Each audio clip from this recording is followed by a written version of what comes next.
Salut à tous, c'est Nico et bienvenue sur la chaîne pour aujourd'hui parler du nouveau détachement Empire Tau qui va mêler les auxiliaires et les unités Tau plus classiques. Alors le détachement s'appelle Cadre Auxiliaire, ça représente une armée avec les auxiliaires Kroot et Vespid qui sont accompagnés de spécialistes Tau pour tendre des embuscades à l'ennemi et du coup préserver les vies Tau qui, même si tout le monde travaille pour le bien suprême, sont quand même un petit peu plus importantes que les vies des Kroot et des Vespid.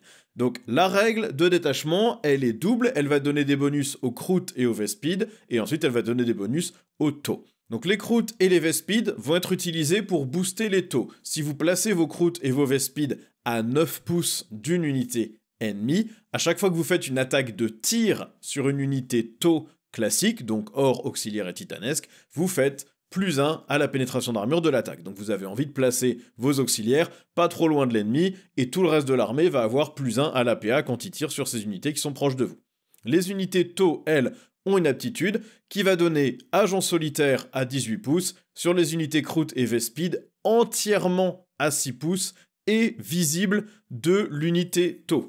Donc là, cette règle-là, elle va être un petit peu compliquée, d'une part parce que entièrement à 6 pouces d'une unité Tau, les unités Kroot, vous jouerez jamais un pack de 20 Kroot par exemple. Des unités de saccageurs avec des gros socs, si vous jouez 6, ça passe déjà plus dans 6 pouces. Unité de Divespid, ça peut être assez compliqué aussi. Et si en plus il faut rester visible, ça veut dire que derrière les murs d'une ruine par exemple, c'est fichu. Donc ça va être assez compliqué je pense de donner ce bonus aux unités Kroot, à part vraiment au début lors de votre déploiement, ou lorsque vous ferez des petites astuces de mouvement. On va voir que ce détachement est rempli d'astuces de déplacement et de mouvement qui vont vous permettre de vous positionner. Alors juste pour prévenir, ça va être un détachement qui va être grosse cervelle, il va falloir beaucoup réfléchir pour garder vos auxiliaires à proximité des Tau en début de partie pour essayer d'avoir cette règle agent solitaire et qu'on vous les snipe pas trop vite parce que sinon votre armée n'a plus ses bonus. Et puis quand l'ennemi s'approche, il va falloir les mettre à 9 pouces de l'ennemi pour que vos unités Tau aient des phases de tir efficaces. Donc il va falloir jouer entre le sacrifice de vos auxiliaires et le bonus que ça va vous octroyer. Ça va demander beaucoup de réflexion.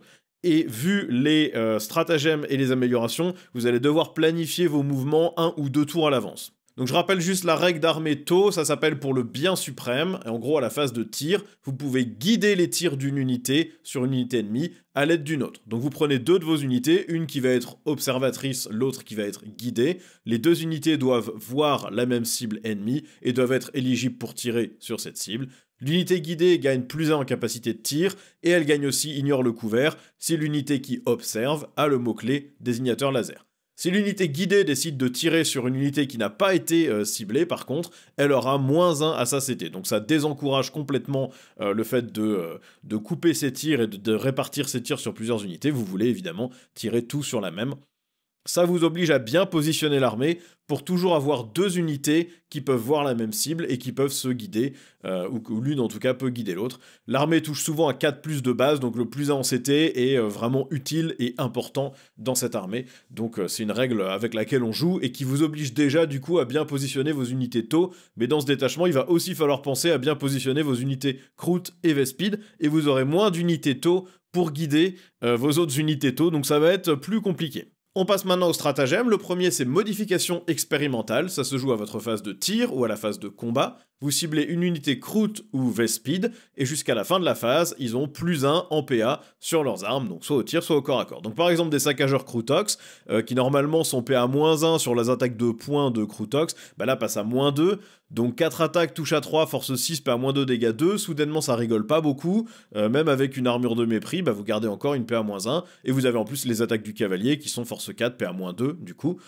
Des carnivores Kroot, si vous avez un pack de 20, ça fait quand même au corps à corps 40 attaques, touche à 3, force 4, PA -1, dégâts 1, donc en fait ils frappent comme des épées tronçonneuses de Space Marine, donc là c'est pareil, sur un volume d'attaque élevé, ça rigole pas trop. Ou sur des attaques de tir, les Vespid, leurs blasters à neutrons vont passer PA -3 pour des attaques force 5, dégâts 2, donc c'est pareil, vous pouvez faire vraiment très mal, très vite, ça permet de passer un certain palier de PA, donc je pense que ça va être assez intéressant à avoir en stock. Sachant que l'amélioration de la PA pour les unités Tau, vous l'avez grâce aux Vespid qui sont proches de l'unité aussi, donc vous n'avez pas besoin d'un stratagème qui vous permet de vous le donner. Stratagème suivant, balise phéromonale, ça se joue à votre phase de mouvement, vous ciblez une unité croûte ou une unité V-Speed qui ne s'est pas encore déplacée, et en gros, vous allez faire des avances automatiques à 6 pouces au lieu de jeter un dé. Donc là, tout de suite, moi, ce que je vois, c'est des chiens croûtes. Les chiens croûtes, ils ont un bon mouvement de 12 pouces, ils ont un mouvement scout de 7 pouces, et ils peuvent avancer et charger dans la même phase s'ils ont démarré à la phase de commandement à 6 pouces d'une unité croûte infanterie. Donc si vous avez des chiens croûtes et une unité infanterie à côté, ça veut dire que si vous avez le tour 1, vous pouvez bouger de 7 pouces de scout, plus 12 pouces de mouvement, plus une avance auto à 6, et ensuite vous pouvez charger de 7 pouces, puisque vous avez avancé charge. Donc vous avez une espèce de ce qu'on appelle une alpha strike, une attaque dès le premier tour, qui potentiellement peut taper à 32 pouces en moyenne, hein, si vous faites une meilleure charge, vous pouvez aller plus loin, de votre zone de déploiement. Pour une unité de 10 chiens, ça fait quand même 30 attaques, touche à 3+, bon ça n'est que force 3, mais avec le stratagème c'est PA-1 et dégâts 1, donc vous pouvez déjà faire très mal, ou vous pouvez ne pas forcément souhaiter charger, mais juste utiliser cette avance pour faire du blocage de mouvement, et donc aller faire un gros cordon de chiens croûtes qui empêche l'ennemi de s'approcher et de bouger, donc ça peut être intéressant.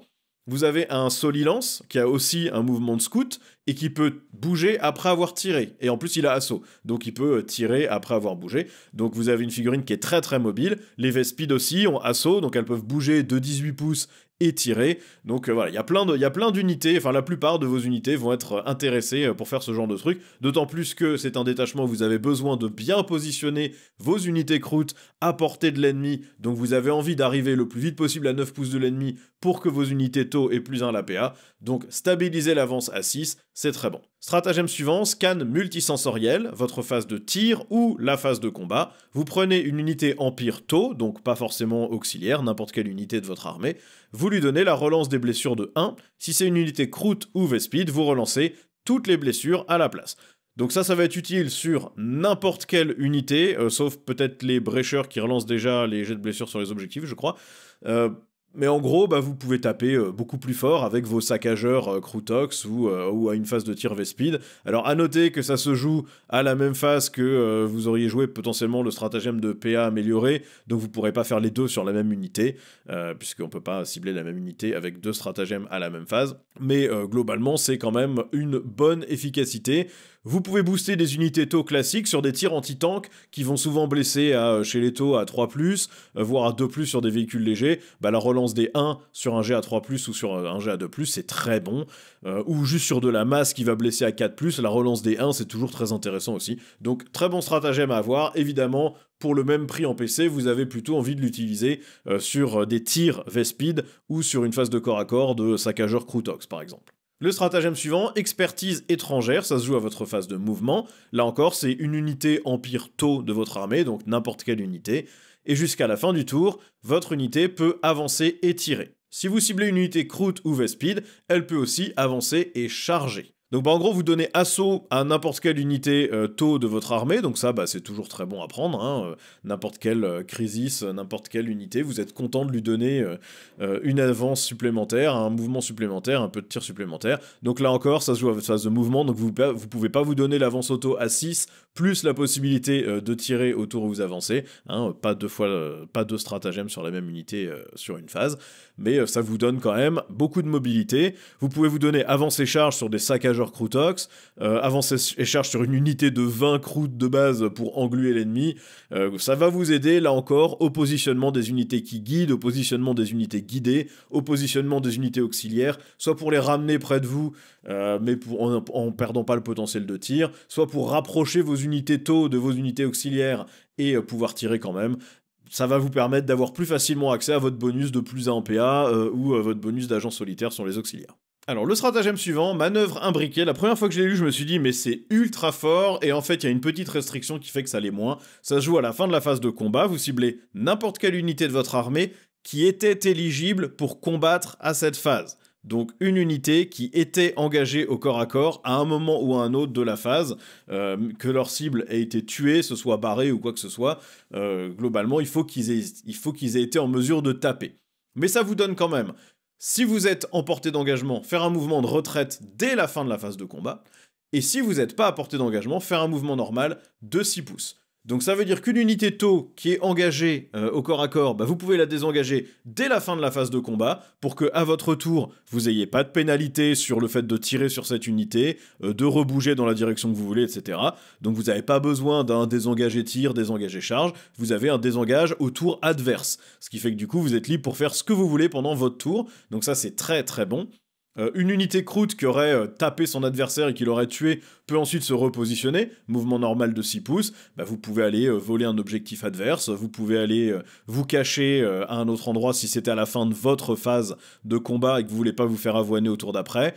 Il y a plein de possibilités, vous pouvez aller voler un objectif à la fin du tour adverse pour préparer le scoring de cet objectif en primaire à votre tour, ou vous pouvez carrément aller vous coller, imaginons, en milieu de table pour empêcher l'adversaire de marquer un secondaire spécifique, ou aller vous positionner sur un objectif pour qu'à la fin de la phase, l'adversaire ne contrôle pas cet objectif, et du coup ne marque pas son objectif secondaire. Donc il y a plein d'utilités qui sont très bonnes, et dans tous les cas, vous avez à minima la possibilité de vous désengager du combat dans le tour adverse, pour que à votre tour, vous soyez en mesure de tirer, de bouger, de faire ce que vous voulez, sans aucune restriction. Donc celui-là, il est quand même très très bien. Stratagème suivant, tir guidé, ça se joue à votre phase de tir. Vous ciblez une unité Empire Tau hors croûte et frelon, donc pas d'auxiliaire. Et jusqu'à la fin de la phase, vous ajoutez 1 à la force des armes de tir. Et si votre unité est entièrement à 9 pouces d'une ou plusieurs unités croûte ou Vespid de votre armée, vous ajoutez 2 à la force des armes de tir dont sont équipées les figurines de l'unité. Donc ça veut dire que potentiellement, vous avez des brécheurs qui passent force 7 à minima, ou même force 8 sur leur tir, sachant que les brécheurs l'avaient déjà n'importe quelle unité du jeu en une phase. Bon là c'est encore pire, surtout avec une relance des blessures sur les objectifs. Des fusils plasma Crisis qui peuvent passer force 9 ou 10, des blasters à fusion qui passent force 10 ou 11, donc qui passent un bon palier pour la blessure. Le canon lourd Riptide, le canon à pulsion, là, je sais plus comment il s'appelle, qui fait 12 attaques, force 8, PA-1, dégâts 2, si vous avez le plus 2 en force. Vous allez commencer à chercher vraiment beaucoup de dégâts. Par contre, le entièrement à 9 pouces d'une unité ennemie, ça va pas toujours être évident, mais comme on l'a vu, on a plein de manières de très bien bouger à notre phase de mouvement, voire à la phase de combat précédente, pour se positionner correctement et avoir ses bonus. Donc là encore, ça demande de la planification, mais ça va vous donner des opportunités vraiment très très bonnes. Maintenant, on passe aux améliorations. La première, c'est le disciple du Kaoyon. C'est 15 points, ça se met sur un mentor croûte, et ça va vous donner la possibilité de placer jusqu'à 3 unités de carnivores ou d'exorodeurs croûte en frappe en profondeur. Au début, je me suis dit que c'était top, parce que du coup, ça vous permettait de positionner vos unités croûte et de vous donner le bonus. Le problème, c'est qu'en fait, quand vous arrivez en frappe en profondeur, vous devez être placé à plus de 9 pouces de l'ennemi. Et donc, vous ne vous donnez pas, en arrivant en frappe en profondeur, le bonus de plus 1 à l'APA des armes de tir tau sur les unités ennemies à 9 pouces des croûtes. Donc, on ne se donnera pas le bonus au tour où vous faites arriver les croûtes. Par contre, c'est quand même toujours intéressant, si vous voulez faire une arrivée précipitée sur une unité et la positionner au tour d'après, ou si vous voulez planifier vos déplacements un tour à l'avance, vous amenez vos unités un tour plus tôt et vous préparez le tour suivant avec vos stratagèmes de mouvement, l'avancée charge, le mouvement en fin de phase de combat si vous étiez engagé pendant votre tour. Voilà, il y a plein de choses que vous pouvez faire, donc c'est pas inintéressant, je pense qu'il y a plein de cas d'utilisation qui peuvent être plutôt pas mal, d'autant plus qu'on va voir qu'il y a un combo pas trop mauvais avec une amélioration qu'on peut donner à un commandeur aussi. Donc l'amélioration suivante, c'est Chef Admiré, ça coûte 20 points, ça se met sur une figurine Empire Tau, mais pas une figurine croûte, donc seulement sur des commandeurs, des éthérés, etc. À la phase de commandement, vous choisissez une unité croûte ou Vespid à 12 pouces du porteur, et vous leur donnez plus 1 en commandement, et plus 1 en contrôle d'objectif si ils ne sont pas ébranlés. Le fait de devoir être à 12 pouces du porteur, forcément, ça limite un petit peu l'utilité, mais comme vous allez avoir envie d'accompagner vos unités croûte avec des taux pas trop loin, ça va probablement arriver à un moment ou à un autre. Là encore, ça peut être utile avec toutes les astuces de mouvement que vous avez pour voler les objectifs adverses. Une unité croûte qui viendrait de tuer l'ennemi ou qui s'est repliée à la fin d'un combat pour aller mettre ses fesses sur un objectif avec un mouvement de retraite. Soudainement, vous avez des croûtes qui peuvent passer au C2, voire au C3 pour des croûtox ou des carnivores. Donc c'est pas ridicule et il vous suffit de 3 ou 4 figurines sur un objectif pour le voler à la plupart des unités du jeu. Donc il y a pas mal de combos intéressants. Celui-là est pas nul, mais là encore, ça va vous demander de préparer votre plan de jeu un peu en fonction de cette amélioration et de bien réfléchir, puisque ça, vous le donnez en phase de commandement donc vous pouvez pas faire arriver votre commandant en frappe en profondeur puis utiliser ça. Il faut que votre commandant ou votre unité tôt en tout cas soit déjà sur la table au début de votre phase de commandement. Donc ça vous demande de tout planifier un tour à l'avance. L'amélioration suivante, elle coûte 10 points, elle s'appelle Converti Fanatique, ça se met seulement sur une figurine croûte, et l'unité du porteur a l'aptitude pour le bien suprême, donc en gros, elle peut guider les tirs adverses, enfin guider les tirs amis, ou être guidée par des unités taux classiques. Donc, soit vous le mettez sur un mentor avec une petite unité de carnivore qui va du coup être en gros votre petite unité de guide sacrifiable que vous pouvez aller exposer à l'ennemi, et puis si avec un peu de chance elle est à 6 pouces d'unité tôt, elle est agent solitaire donc elle meurt pas si vite. Soit vous mettez ça sur un solilance, puisque le solilance lui il est déjà agent solitaire mais du coup à 12 pouces pas à 18 par défaut, il a la règle nativement. Il a des tirs qui sont pas mauvais, donc il peut même bénéficier d'être guidé pour toucher à 3+, 2 ou 2+. Et puis, il peut lui aussi, du coup, guider, sachant qu'il peut tirer et bouger de 6 pouces, si je me trompe pas. Donc, de ce que j'en comprends, il peut très bien, lui, faire ses tirs, bouger, prendre une ligne de vue sur ce que vous voulez, guider une autre unité. Donc, ça rend l'unité super intéressante pour 10 points, comme elle en coûte déjà 90, je crois. Ça fait 100 points pour une figurine qui va vous guider et être difficile à sortir et peut me faire des secondaires. Bon, il y a de l'intérêt sur celle-ci, je la trouve très bien. La dernière amélioration, le module à verrouillage de transpondeur, 25 points, vous mettez ça seulement sur une figurine de marcheur tôt, donc ça va être un commandeur, il faut que cette figurine ait l'aptitude frappe en profondeur en plus, donc seulement un commandeur. Cette unité peut être placée en frappe en profondeur à l'étape des renforts de votre première, deuxième ou troisième phase de mouvement, quelles que soient les règles de mission. Donc vous pouvez toujours arriver en frappe en profondeur, y compris au premier tour. Par contre, si vous arrivez au premier tour, vous devez être à 12 pouces d'une ou plusieurs unités de croûte ou de frelon Vespide, pas entièrement à 12 pouces, juste à 12 pouces, et vous devez bien sûr respecter les règles de frappe en profondeur classique, donc plus de 9 pouces des unités ennemies. Donc là, vous pouvez potentiellement avoir des exorodeurs, ils ont un filtrateur, donc vous pouvez les utiliser comme une balise de téléportation pour le commandeur et les crisis, puisque l'amélioration marche sur toute l'unité du porteur. Tous les autres croûtes, ils ont scout 7 pouces, donc si vous avez le premier tour, vous bougez de 7 pouces, vous bougez de votre mouvement normal, et à la fin de votre phase de mouvement, vous faites arriver vos crisis, qui du coup ont déjà une position de tir intéressante, potentiellement déjà avec un +1 en PA, si vous aviez par exemple des chiens croûtes qui ont foncé comme des malades avec une avance auto à 6, vous faites arriver votre commandeur avec vos crisis, et vous l'avez direct, tour 1, une unité complète, avec le PA +1, et puis vous avez les stratagèmes pour se replier facilement si vous vous retrouvez engagé au corps à corps au tour suivant. Donc c'est vraiment une bonne stratégie si vous voulez faire une frappe de précision un peu n'importe où sur la table, dès le tour 1. Vous pouvez construire une liste d'armées qui est vraiment axée, si j'ai le premier tour, je vais te mettre la misère, parce que vous avez des unités croûtes qui bougent en scout 7, qui peuvent faire des avances auto-assises, vous avez des chiens croûtes qui vont faire du blocage de mouvement, voire même du corps à corps direct dès le premier tour. Vous allez pouvoir faire frapper en profondeur un pack complet de crisis avec un commandeur très près des ennemis pour tout de suite leur mettre la sauce. Donc il y a une liste Alpha Strike atroce avec ce détachement qui peut être assez marrante. Par contre, il faut avoir le premier tour, sinon toutes ces aptitudes ne servent plus à grand chose. Donc, en conclusion, sur ce détachement, clairement, je pense qu'il est moins fort que la majorité des détachements du Codex. Par contre, il est d'une part super narratif et fun. On entend beaucoup parler, quand on parle de l'Empire Tau, de leurs auxiliaires, des extraterrestres qui les accompagnent, qui sont inclusifs avec tout le monde, mais en fait on n'a jamais vraiment eu les règles pour jouer une armée qui fonctionne comme ça. Hein, les croûtes et les Vespides, ils n'ont jamais eu de bonne synergie avec l'armée. Bon là maintenant ils ont ces synergies avec l'armée, c'est super fun, c'est cool. On aimerait qu'il y ait plus d'unités auxiliaires disponibles que juste les croûtes et les Vespides, mais en tout cas ça les rend plus intéressants. C'est aussi un détachement un peu gros cerveau. Quand on lit de prime abord, ça paraît assez moyen parce que tout a une restriction X ou Y, mais en fait, si on est un bon joueur ou si on creuse vraiment la cervelle, on peut pousser les choses super loin. On peut se désengager ou faire un mouvement en fin de phase de combat adverse, on a des avances auto à 6, on a l'avance et charge, on peut se donner +2 en force au tir avec un +1 en PA, on peut relancer les blessures sur les unités auxiliaires.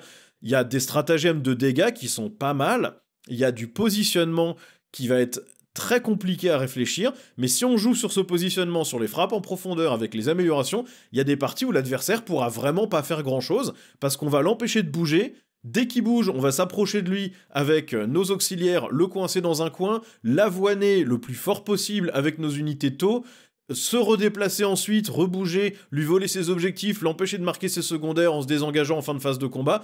Il y a des adversaires qui pourront pas gérer certaines listes comme ça, qui sont bien jouées, bien pilotées. Par contre, il va falloir planifier tout son plan de jeu au moins un tour en avance pour faire arriver vos unités des frappes en profondeur ou préparer vos mouvements en vous mettant déjà dans des bonnes bulles de 6 ou 9 pouces.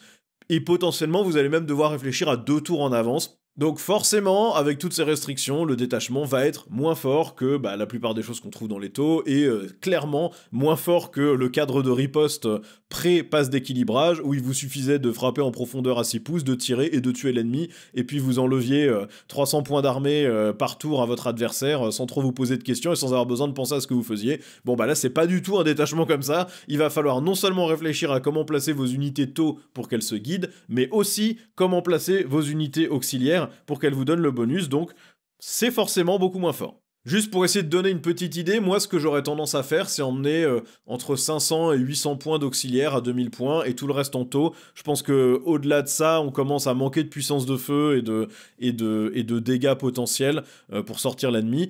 Je pense que ce qui est intéressant, c'est la solilance, avec l'amélioration qui permet de guider. Ça vous coûtera 100 points, il est agent solitaire, il tire pas trop mal, il bouge bien, il peut bloquer le mouvement, il peut guider, il peut donner le bonus de plus 1 en PA. Il est autonome, il est très bien. Je pense qu'on prendra au moins une unité V-Speed qu'on amènera sans doute en frappe en profondeur, et puis on l'utilisera pour tirer avec ses blasters à neutrons, soit relance des blessures, soit avec le plus 1 en PA avec le stratagème. Ça, pour 130 points, vous avez un truc qui va laver un pack de Marines une fois dans la partie, et potentiellement se désengager s'ils sont pas morts au corps à corps ou au tir derrière. Vous prenez 1 ou 2 unités complètes de saccageurs. Pourquoi ? Parce qu'ils ont des bons gros socles, donc ça sera facile de les amener à 9 pouces de l'ennemi, de faire un peu des bulles. Ils ont un potentiel de dégâts qui est très correct dans ce détachement, avec la PA plus 1 en stratagème, qui est un peu leur faiblesse au corps à corps. Et puis c'est résistant. C'est un peu inquiétant, c'est OC2, donc si vous arrivez à faire ça en combo avec l'amélioration qui fait le plus 1 en OC, vous avez des tours où l'adversaire pourra pas vous reprendre d'objectif, donc c'est pas mal. Je pense qu'une parenté d'exorodeur infiltré à 85 points, juste pour pouvoir servir de balise de téléportation à votre unité de crisis avec le commandeur qui aura l'amélioration, c'est très bien. Et puis à mon avis, les 10 chiens croûtes, juste pour le risque d'Alpha Strike, le bloqueur de mouvement, votre adversaire il sait pas au moment où vous déployez vos chiens croûtes avec leur mouvement de scout et tous les trucs que vous pouvez stacker dessus en termes de mouvement, il sait pas si vous allez avoir le premier tour ou pas. Donc vous allez le repousser dans sa zone de déploiement, parce que sinon il sait que s'il a pas le premier tour, il va se retrouver soit bloqué, soit directement engagé au corps à corps. Bon, il tuera probablement cette unité en se désengageant et en tirant dessus, mais ça l'aura empêché de sortir de sa zone de déploiement pendant un tour. Donc il va pas vouloir vous permettre de faire cette charge, donc rien qu'en emmenant ça pour 80 points, vous faites peur à l'adversaire et vous l'empêchez de se déployer sur le bord. Moi je pense que ça c'est intéressant. Et puis si vous n'avez pas le premier tour, vous pouvez quand même utiliser ça, pareil, comme une balise de téléportation. Donc soit vous prenez les exorodeurs infiltrés, soit vous prenez les 10 chiens croûtes, et vous avez votre balise pour faire arriver votre commandeur et ses crisis tour 1 dans une position avantageuse pour vous. Et ensuite, je pense que tous ces auxiliaires, on va essayer de les utiliser pour faire du bloqueur de mouvement, empêcher l'ennemi de s'approcher, l'obliger à s'engluer dans des unités qui tapent quand même pas trop mal, ou qui résistent pas si mal que ça, je pense au Crutox. Et puis, du coup, forcément, garder ces auxiliaires à 9 pouces des unités ennemies, pour pouvoir avoir notre bonus. On a tout ce qu'il faut pour faire ça, on a les frappes en profondeur des V-Speed, on a les mouvements scouts, on a des mouvements en fin de phase de combat, ou des mouvements d'avance auto à 6, on a des unités qui peuvent tirer, bouger comme la solilance, et puis le reste de l'armée, les 1250 ou 1500 points de taux qu'on veut utiliser, on utilise ça pour allumer tout ce qu'on peut avec le bonus de plus 1 en PA, et puis on spamme le stratagème de plus 2 en force, autant qu'on peut, pour faire des dégâts qui soient vraiment énormes. Moi je pense que ce détachement, il a sa place, il a du jeu, il est compliqué à manier à mon avis, donc instantanément moins fort qu'un truc qui est plus simple, mais je pense qu'il est fun, et que si vous arrivez à gagner une partie avec lui, et que vous avez réussi en maintenant bien vos combos, et en vous donnant ses bonus, vous allez être super satisfait d'avoir gagné comme ça, plutôt qu'en ayant juste placé des grosses briques et en ayant tiré. Là ça vous demande de réfléchir un peu, je trouve que c'est fin et c'est intelligent. Bon, évidemment, comme toujours, si vous êtes joueur taux, n'hésitez pas à me dire ce que j'ai raté, ce sur quoi je me suis trompé potentiellement, et puis ce que vous auriez voulu voir si ce détachement vous convient ou ne vous convient pas. Et puis, comme d'hab, tous les boutons YouTube sont là, n'hésitez pas à cliquer dessus, ça aide toujours la chaîne, ça lui permet de grandir un peu, elle grandit déjà très vite, mais si vous continuez à cliquer sur les boutons et à laisser des commentaires, et bah ça grandira encore plus, et donc ça sera encore mieux pour moi, en tout cas pour vous ça change rien. En tout cas, merci d'avoir regardé, et puis je vous dis à demain pour le détachement qui sera pour les Black Templars. Allez, ciao.